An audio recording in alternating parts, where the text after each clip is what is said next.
অধিকাংশ স্টুডেন্ট তারা ইংরেজি শিখতে পারে না জাস্ট কয়েকটা কারণে। একটা কারণ হলো তারা ভাবে যে কোনো মেন্টর লাগবে না, ইউটিউব থেকে র্যান্ডম ভিডিও দেখে শিখে যাবো। এখন ইউটিউবে যে ভিডিওগুলো দেখে মনে করেন যে এক এক টাইপের ভিডিও দেখে এক এক টিচারে, তখন ইংলিশটা কঠিন হয়ে যায়। এটা হলো মূল কথা।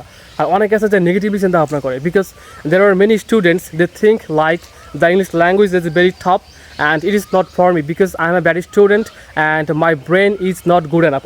আমি একটা খারাপ স্টুডেন্ট এবং আমার ব্রেন ভালো না। অনেকে এভাবে চিন্তা করে, অনেকে র্যান্ডম ভিডিও দেখে। That's your problem. Actually to learn English perfectly at first you should have a good mentor to be well trained. একটা ইংলিশ ল্যাঙ্গুয়েজ শিখতে হলে অবশ্যই ভালো একজন মেন্টর লাগবে, and then you should have that much dedication to learn the language perfectly. আপনার ওই পরিমাণ ডেডিকেশন থাকতে হবে।